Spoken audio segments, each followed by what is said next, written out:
Dustin, welcome, brother. Hello, hello. How are you? I'm good. How about you? Oh, not bad, not bad. Was a little shaky start there, but no harm, no foul, I guess. Saw the turkey and eggnog they were drinking in the break, eh? Yeah, it must have been something. I think they had to wear it off there. There's definitely a little rust coming out of the gate, bobbling some pucks, fanning on some shots, passing a puck when you have a golden shot opportunity.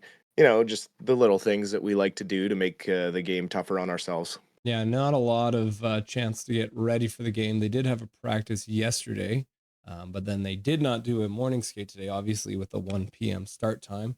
So a Yeah. strange start time just in general, probably just a result of the holiday season, trying to get an earlier start time for maybe some friends and family and kids to come out to the game there in Vancouver. What did you Yeah, see and that that you liked? Uh, for the most part, we're making it tough for the Kraken to get clean entries into the zone. Working hard on the puck battles and things. There was maybe one or two plays that really were sloppy. Juleson there on the 4-on-4 when he thought someone was behind him. That one could have cost us. Demko's looked really solid along the ice down low. He's kept a lot of those jam plays. He's kept him out of the back of the net. That fourth line has been our best trio so far. Sasson showing his versatility, playing up the middle. He just makes himself even more valuable when he can move around the ice like that, and drawing the penalty that led to the goal. Just good hard work from that fourth line all around, generating a couple of chances 5-on-5 as well. And yeah, just it looked pretty good. Other than that, not too much down to say. We're dominating the faceoffs, hits, pretty much everything except the shots are even. So not a bad start coming off a four-day break. Yeah, interesting to see Toggett start the fourth line as well. Yeah, I mean, I think it was good. It got a good jump out of the guys. Like I said, so far in that first period, other than the power play getting that goal, 5-on-5, that fourth line has been our best line, keeping Seattle for the most part in their end. Yeah, and you mentioned it, faceoffs. Canucks dominating. 80% of the faceoffs were won by the Canucks, 100% on the power play so far, obviously, with the one. And then absolute dominance when it came to hits. The Canucks usually get about 10 hits per period, as we've been seeing through most of the season. They have 14 hits to Seattle's 3, which is just further enraging all of those Seattle Krakens fans who want to see Tyler Myers head on a platter. Yeah, which has made, the Kraken give up the puck 6 times, and we've taken away one. So majority of the turnovers going our way for now.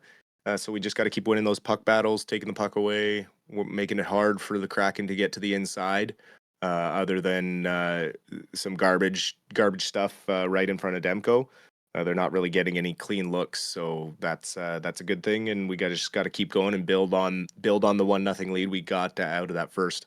And something you don't see a lot of in the NHL is a 4-on-3 power play, but that seemed to be just what the Canucks needed to get a lot of ice space to get that goal into the net with a good effort, second effort by Brock Besser there. Yeah, and just a quick shot, getting a shot through, simplifying. Or I think early in the period they were trying too much for a first game back. So just shoot the puck, get it on net, and get it out of the zone. Don't try anything too fancy until you kind of get your hands back and your feet back under you. Um, it when you become accustomed to playing every other day or every day, when you have a break like that, it throws a wrench in your routine. So it takes you a minute to kind of get back in the swing of things. So I would expect a little more jump in the second period here, and hopefully we can get two or three in the period and build on the lead. I mean, there isn't a lot of downs, but we can talk about the next one is a huge down. The captain, oh my captain, Quinn Hughes and Elias Pettersson out of the lineup. What does that do for a team like this? It could do one of two things. It can motivate the rest of the team to play above what they need to. And so far, we've kind of seen that. Some guys stepping up. Obviously, we're going to need our big leaders like Miller, Besser, Myers, guys like that to really just be on their game and making it difficult for the other team. We have enough depth to survive short-term problems. And the plus side is both these injuries seem to be day to day. I find it odd that Hughes played through the hand issue before the break, but now they're being cautious. Maybe that was a matchup of the opponents we were playing. Kind of needed him more against Colorado than you need him against the Kraken, who have only scored, I think, 5 goals in their last 6 games. So, or maybe the other way around, 6 and 5, something like that. They're struggling to find offense. So, if you're gonna give Hughes an extra day to kind of feel better, I think maybe that's why he's out today. Yeah. Petey's injury still has not really been specified, so it's unclear how long he might be sidelined. Talkett had said he was just banged up, so it didn't seem super serious. I guess we'll see if he makes the trip to Calgary on New Year's Eve. Luckily, we'll have the baby Canucks in Calgary as well on the 30th, so if we need reinforcements, they'll be close by. Yeah. The what are they calling it? The invasion of the Saddle Dome, because you have the Vancouver Canucks, the Abbey Canucks, and the what are they called? The Vancouver lacrosse team is also the Warriors. Will be Yeah. playing in Calgary all over the course of a couple days there in Calgary. So it's the Vancouver invasion of Calgary. I mean, I was gonna say Pettersson missing out of the lineup. We have seen that a couple times already this year, but we haven't seen a lot of Quinn Hughes missing play because obviously he doesn't miss a lot of games. And I showed the chat earlier. It was March 26th, 2019 was the last time that Hughes was not in the lineup. Well, with either Hughes or Pettersson missing out of the lineup, but that was before he had even made his debut. So that shows you how consistent he has been with his game, especially with the amount of minutes that he plays. Mm-hmm. What does this do for other guys? Because I had a good question earlier, and they were like, who do you think has a better chance of stepping up in this game? Do you think Brandstrom has a better chance of showing what he's got with Hughes being out, or do you think Hoglander has a better chance of showing what he's got with PD out?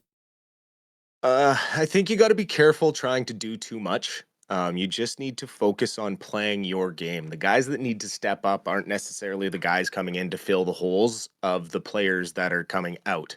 That's not their skill set.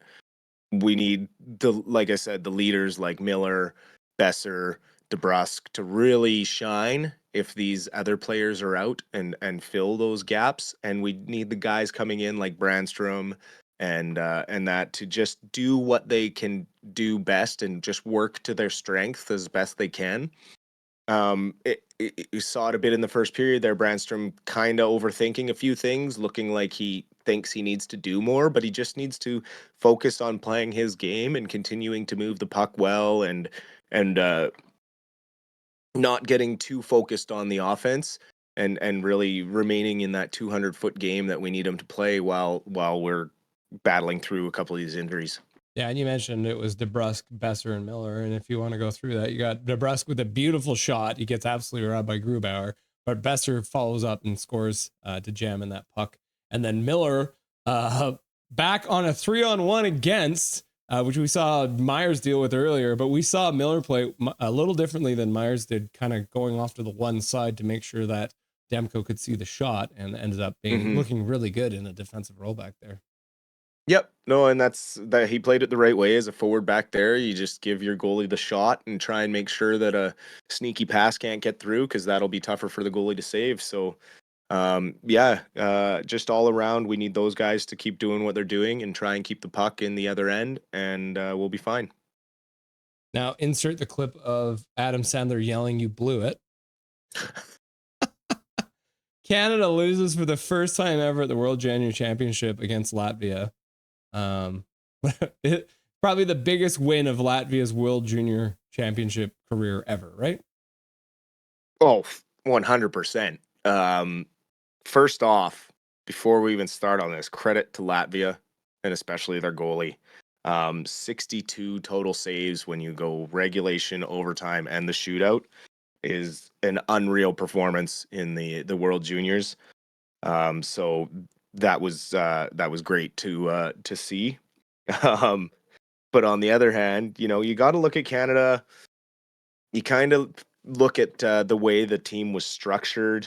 They left a lot of scoring talent off the team this year. Hmm. They kind of built it as if they were building a regular season team, like that was going to have to go a long way, building like first, second, third pairings and adding grit and grinders and things. Whereas the other teams in the tournament take the best players and they don't care if they got six number one defensemen. That's the best players in your country. So unfortunately, Canada looks extremely disjointed. There's too many one man shows out there, a big lack of team chemistry. And it's just not something we're used to seeing in Canada.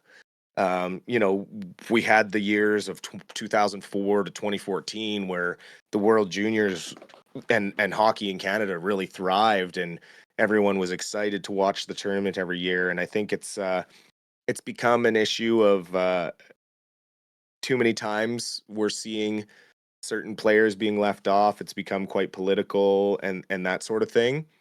But also at the same time, many of the young prospects that Canada turns out make the leap to the NHL early now. Hmm. So there is a thinner talent pool per se nowadays than there was back 10, 15 years ago, because a lot of the young guys aren't being loaned back to the tournament for fear of injury or things like that.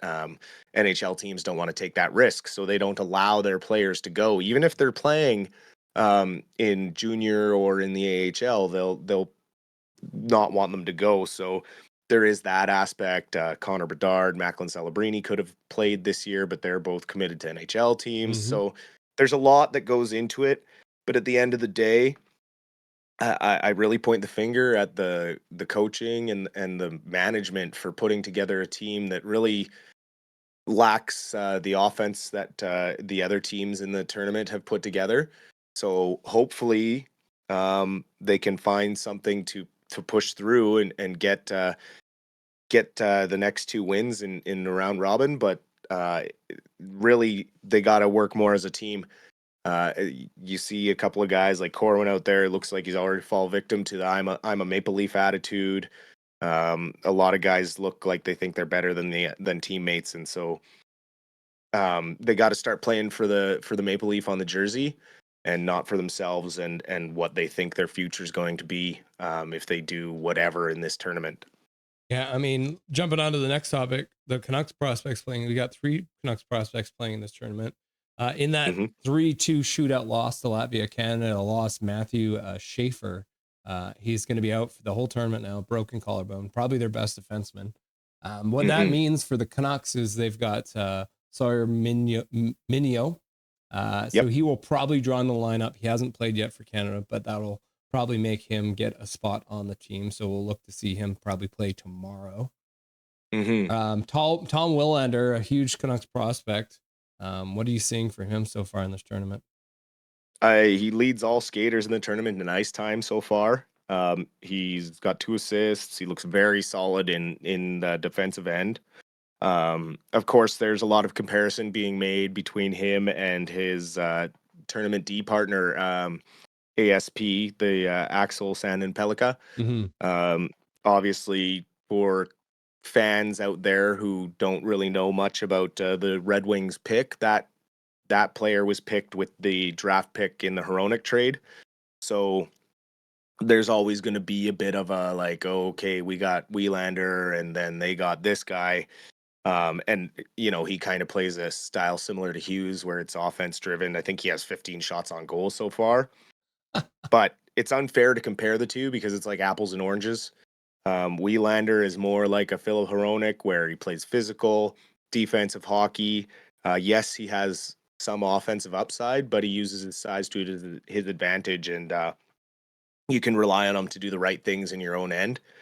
And so I think so far he's served really well, and has looked really solid, and looks like the Canucks have have a good future partner for Hughes in the juniors if that works out well. Yeah, that's one thing I've been hearing from a lot of people who are talking about the difference between the two players playing on that deep pair is that obviously the other guy is more like a Hughes, and so trying to have two guys like Hughes obviously doesn't sound like a terrible thing, but when you want a guy to have number one power play unit time and be the leading minutes getting guy on your defensive core, you probably don't want to have two guys like that. So Willander probably will end up being a better defensive pair because he shoots right as well, doesn't he? I believe so, yes. Yeah. And so it's even more valuable to have him come up and play with Hughes. Yeah. The Canucks also have another prospect, a little bit of a lower round. He was drafted 221st overall in the 7th round. His name is Basil Sansones, and he's playing for the Swiss. He's played both games so far for the Swiss. Obviously, a tough tournament for the Swiss. They don't usually win a lot of games. But did you see anything you liked from his game as a late round draft pick for the Canucks? I mean, considering they've given up 7 goals against and he's only a -1, he's obviously doing the right things defensively, trying to help out his team as best he can.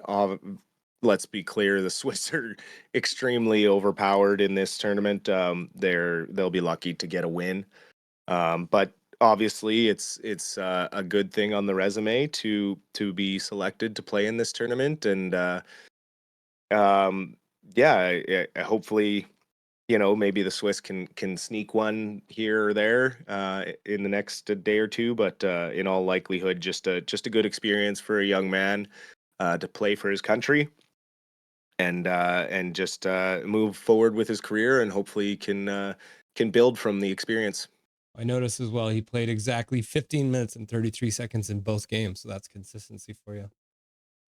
There you go. Didn't get a chance to talk about Abby, so we'll save that for the post game show. We got the game coming up this weekend.